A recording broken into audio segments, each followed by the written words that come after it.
Hello दोस्तों, मैं Anil Kumar study with Anil Kumar में आप सभी का स्वागत करता हूं। आइए आज हम सभी गुरुत्वाकर्षण चैप्टर यानी कि टॉपिक के ही एक पद हैं गुरुत्वाकर्षण के सार्वत्रिक नियतांक, उसके संबंध में हम सभी जानने वाले हैं।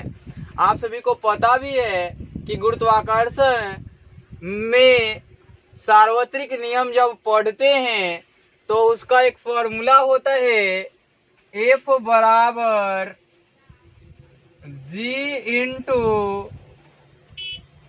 M1 इंटू M2 अपॉन में डी स्क्वायर बोले और R स्क्वायर बोले, है ना। या इसको लिख सकते हैं, आप क्या, G into M1 into M2 upon में R स्क्वायर लिख सकते हैं आप। आपको मैं बता दूं कि हम सभी जो पढ़ने वाले हैं इसके संदर्भ में पढ़ेंगे, यानी कि गुरुत्वाकर्षण के सार्वत्रिक नियतांक यानी ग्रेविटेशनल कांस्टेंट मैं बता चुका हूं आप सभी को फर्स्ट लेक्चर में ही बताते समय कि जब यह समानुपात का चिन्ह हटता है, अर्थात कि वो कॉरेस्पॉन्डिंग साइन हटता है, तो आप सभी जानते हैं कि जी कांस्टेंट आ जाता है। जी कांस्टेंट आते ही बीच का साइन समानुपात बदल जाता है इक्वल टू में और एक फॉर्मूला दे देता है। तो हम सभी पढ़ेंगे केवल और केवल जी के संदर्भ में।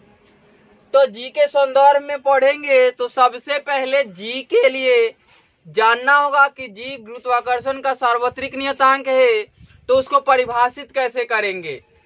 तो मान लिया कि दो पिंड हों, एक पिंड ये हो और दूसरा पिंड ये हो, और दोनों पिंडों का द्रव्यमान 1-1 kg हो और दोनों पिंडों की बीच की दूरी मात्र 1 मीटर ही हो, तो इनके बीच लगने वाला जो बल होगा वही बल क्या कहलाएगा, गुरुत्वाकर्षण का सार्वत्रिक नियतांक कहलाएगा। आप सभी देख सकते हैं कि 1 मीटर की दूरी पर स्थित 1 किलोग्राम की दो पिंड के बीच आरोपित बल गुरुत्वाकर्षण के सार्वत्रिक नियतांक कहलाता है। मैंने बताया कि एक पिंड M1 हो और दूसरा पिंड M2 हो और इन दोनों के बीच का डिस्टेंस इन सेंटर 1 मीटर ही हो, तो इसके बीच लगने वाला जो बल है वो क्या कहलाएगा। तो इस स्थिति में पहले आप ये चीज देखेंगे कि यहाँ 1 मीटर इसका द्रव्यमान 1 kg है और इसका द्रव्यमान भी 1 kg है। अब इस फॉर्मूला के तहत आते हैं और लगने वाला बल फाइंड आउट करते हैं। तो यहां से ये वाला पार्ट 1 बन जाएगा और ये वाला पार्ट भी 1 बन जाएगा और ये वाला पार्ट भी 1 बन जाएगा, क्योंकि 1 का स्क्वायर 1 ही होता है, दूसरा कुछ तो होता नहीं है, आप सभी जानते भी हैं। अब ये 1 होते ही पूरा पार्ट 1 बना लेगा। अगर नहीं समझ में आ रही तो मैं यहां पुट करता हूं G इंटू 1 इंटू 1, है ना। मैं इसका यूनिट नहीं लिख रहा हूं, यहां मुझे दोनों को बराबर कर लेने हैं, है ना। यदि यूनिट भी लिखूं तो यहां हो जाएंगे kg का स्क्वायर, है ना, और यहां एक लिख करके और सेकेंड का स्क्वायर लिखूं, सॉरी यहाँ डी मीटर में होगा तो मीटर का स्क्वायर लिखूं, है ना। तो हो जाएगा F बराबर G इंटू kg मीटर प्रति मीटर स्क्वायर। अब आपको पता होगा कि हमने कहा था कि 1 kg और 1 मीटर की दूरी पर, तो ये वाला पार्ट जो है यदि इसके अकॉर्डिंग आए, है ना, तो यह बल एक ही आरोपित तो होगा। क्या होगा? एक ही आरोपित तो होगा। जिस प्रकार से आप पाएंगे कि आप देखेंगे, आपने देखा कि यहाँ केजी मीटर स्क्वायर आ गए। हमने कहा था एक एक रख के देखना है। अब इसको थोड़ा सा और नीचे की ओर लाए, मैं इसे मिटाता हूं, तब करता हूं सिंप्लीफाई। इस जी के लिए आप क्या रखोगे? तो यहाँ एक चीज देखो, इसका एसआई मात्रक क्या है? न्यूटन मीटर स्क्वायर प्रति केजी स्क्वायर। तो F equal to newton metre square प्रति केजी स्क्वायर इंटू, यहाँ केजी स्क्वायर होगा ना, केजी स्क्वायर अपॉन में मीटर स्क्वायर। देखिए मीटर स्क्वायर से मीटर स्क्वायर कैंसिल आउट और केजी स्क्वायर से केजी स्क्वायर भी कैंसिल आउट। आप सभी को समझ में आ रही है? अब यहाँ आप पाएंगे कि F बराबर N हो गए, और यही फोर्स जो होता है वो गुरुत्वाकर्षण का सार्वत्रिक नियतांक का फोर्स होता है। आप सभी ने देखा, आप सभी को उम्मीद करता हूँ कि समझ में आई होगी। नहीं आई होगी तो एक बार रिवाइंड करके देखें। आपको पता है कि यहाँ केजी स्क्वायर प्रति मीटर स्क्वायर आने के कारण इस जी की वैल्यू मैंने पुट किया तो न्यूटन मीटर स्क्वायर प्रति केजी स्क्वायर है। तो ये मैंने पुट करके बता दिया कि F बराबर N ही आता है, दूसरा कुछ नहीं आ सकता, है ना। फोर्स जो होगा न्यूटन होता है उसका एसआई मात्रक, तो F न्यूटन के बराबर आ गए, तो यही बल क्या कहलाता है? गुरुत्वाकर्षण का सार्वत्रिक नियतांक कहलाता है। अब आते हैं कि इसमें समझते हैं कि गुरुत्वाकर्षण के सार्वत्रिक नियतांक के कैरेक्टरिस्टिक्स अर्थात कि गुण क्या होते हैं। तो गुण में वो सभी पद लिखे जाते हैं जो उनसे रिलेटेड हों और उनके सभी पक्षों को दर्शाते हों। उनके सभी पक्ष कहने का अर्थ कि उनके गुण, दोष या उनको संबंधित करने वाले, उनको दिखाने वाले सभी पद क्या कहलाते हैं?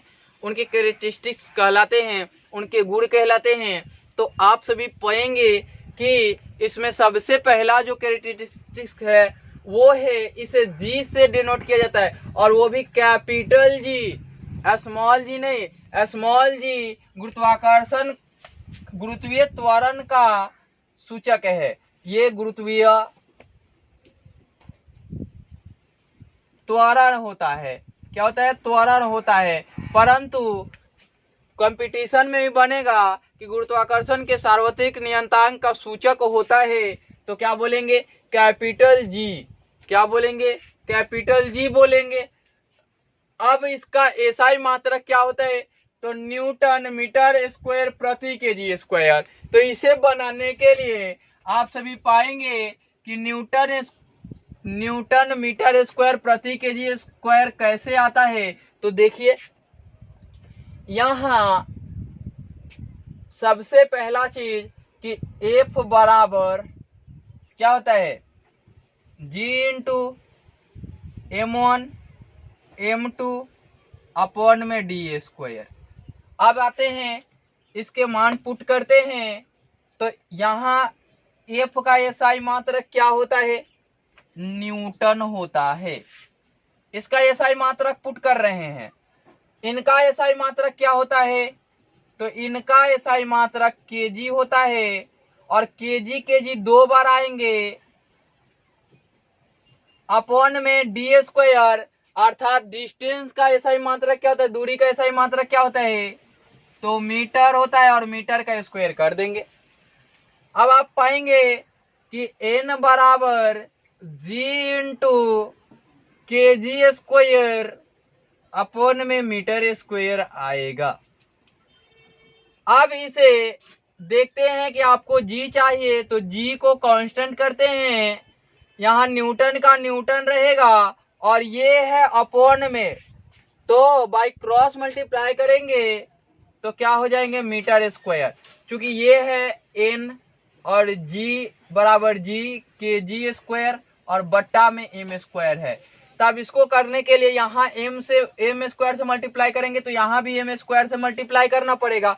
m स्क्वायर से m स्क्वायर कैंसिल आउट हो जाता है, तो यहाँ न्यूटन मीटर स्क्वायर हो गया। और देखिए यहाँ से इसको केजी स्क्वायर को हटाने के लिए यहाँ केजी स्क्वायर से भाग भी तो देना पड़ेगा ना, तो केजी स्क्वायर से यहाँ भी भाग देना पड़ेगा, तो क्या हो गया अपॉन में केजी स्क्वायर हो गया। उम्मीद करता हूं कि आप लोगों को समझ में आई होगी। तो जी का एसआई मात्रक मिल गया आपको कि क्या होता है न्यूटन मीटर स्क्वायर प्रति केजी स्क्वायर। इसका सीजीएस मात्रक क्या होता है, ऐसा प्रश्न पूछ सकता है कंपटीशन में। अभी तो नहीं पूछेगा लेकिन 11th में तो पढ़ सकते हैं। तो मैं यही बता देता हूं, जो छोटे छोटे एसआई मात्रक होते हैं मैं उसी समय डील कर देता हूं कि क्या होते हैं। इसका सीजीएस मात्रक, बल का सीजीएस मात्रक डाइन होता है। क्या होता है डाइन होता है। और मीटर स्क्वायर है तो इसको सीजीएस मात्रक में क्या करेंगे सेंटीमीटर स्क्वायर करेंगे। और यहाँ केजी स्क्वायर है तो केजी स्क्वायर को ग्राम के स्क्वायर में बदलेंगे।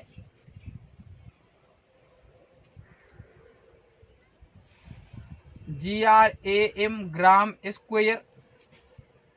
आपने देखा कि ये वाला एसआई यूनिट है और ये वाला सीजीएस यूनिट है, सीजीएस। आप सभी जानते हैं कि एसआई यूनिट जो होता है एमकेएस यूनिट का ही मॉडिफाइंग फॉर्म होता है, अर्थात कि उसी का विकसित रूप होता है। आपको मैं जब मात्रक पढ़ाऊंगा विज्ञान से रिलेटेड उस समय मैं बता दूंगा।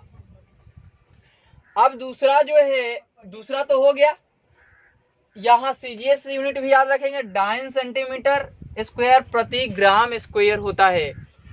अब आते हैं, आप लोगों ने देखा, अब आइए तीसरे नंबर पे आते हैं। दूसरे नंबर का तो क्लियरेंस हो चुका है आप सबका।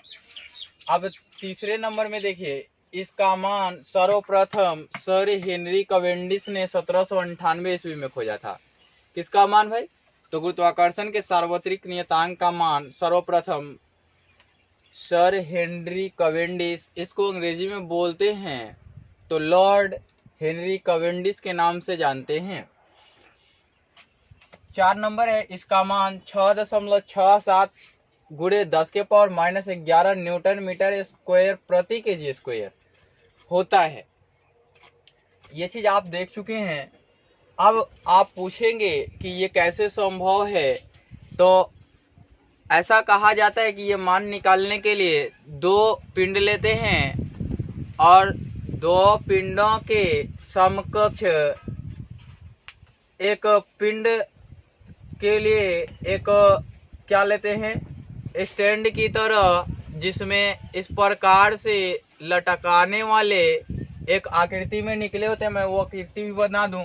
इस प्रकार से जो स्टैंड होते हैं, स्टैंड, और यहाँ से इस प्रकार से जो होते हैं और यहाँ से इस प्रकार से मूव ऑन किए होते हैं।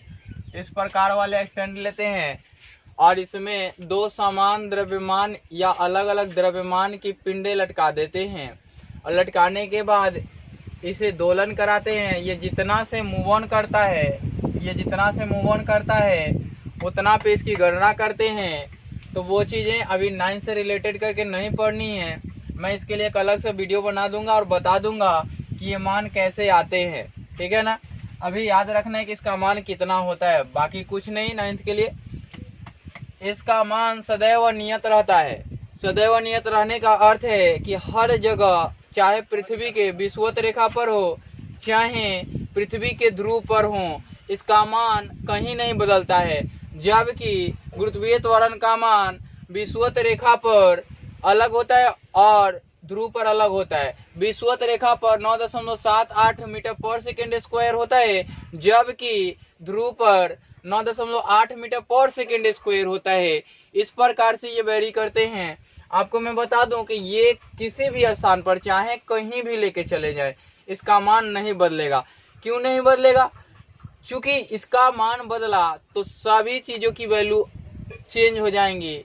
ये वैल्यू कांस्टेंट होती हैं। और आप ये बात भी जानते हैं कि कोई पूछ देगा कि इसका मान क्यों नहीं बदलता, तो इसकी डेफिनेशन में ही, गुरुत्वाकर्षण के सार्वत्रिक नियम के डेफिनेशन में ही बताया गया था, उसको प्रूव करते हुए बताया गया था कि जब समानुपात का साइन हटाते हैं, है ना, प्रोपोर्शनल का साइन कहें तो, कॉरेस्पॉन्डिंग का साइन कहें तो, वो साइन जब हटाते हैं तो हम जी कांस्टेंट देते हैं।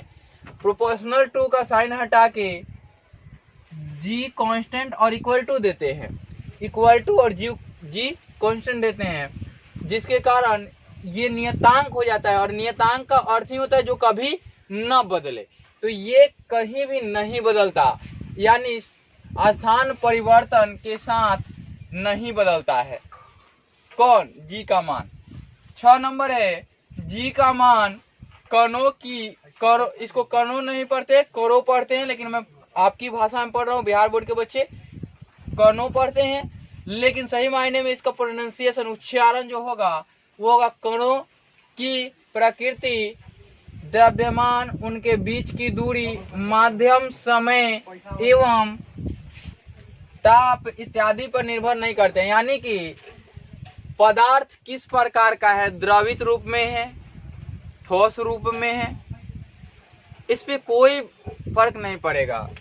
द्रव्यमान उनके क्या हैं, अलग अलग या समान हो, मैंने बताया भी, उस पर भी डिपेंड नहीं करेगा। उनके बीच की दूरी बढ़ा दी जाए, घटा दी जाए, तो भी कोई फर्क नहीं पड़ेगा। जितना से मूव ऑन करेगा उतना पे वो डिपेंड करेगा। वो उसके बीच बनाने वाले एंगल के ऊपर डिपेंड करता है, ना ही कि उसकी लंबाई के ऊपर डिपेंड करता है। एक छड़ी है, जब ऐसे घूमेगी तो कितना डिग्री घूमेगी, और एक छोटी छड़ी है वो भी घूमेगी तो कितना पे घूमेगी, ये चीज पे डिपेंड करता है वो। माध्यम, माध्यम चाहे गैसीय हो, तरल हो, कुछ भी हो, है ना। तरल कहने का मतलब ही होता है गैस हो, वो पानी हो, या जल हो, द्रव हो। समय, समय कुछ भी हो, जब स्थान परिवर्तन होगा तो स्थान परिवर्तन होने में तो समय लगेगा, तो समय कुछ भी हो तो उस पर फर्क नहीं पड़ेगा। ताप, ताप का मान 50 डिग्री हो, 40 डिग्री हो, 30 डिग्री हो, इस पे कोई फर्क नहीं पड़ेगा, क्योंकि आप जानते हैं सूर्य और पृथ्वी की दूरी को लेकर के ये सभी डिपेंड निर्धारित किए जाते हैं और इन पे ये डिपेंड करते हैं। तो सूर्य एक गर्म ग्रह है, जबकि पृथ्वी उसके प्रकाश के कारण गर्म होती हैं, तो यहाँ का ताप उससे काफी कई हजार लाख गुना कम होता है।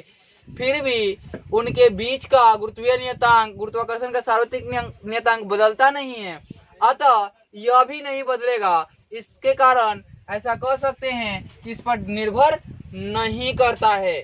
आपको उम्मीद करता हूं कि ये सभी चीजें समझ में आई होंगी।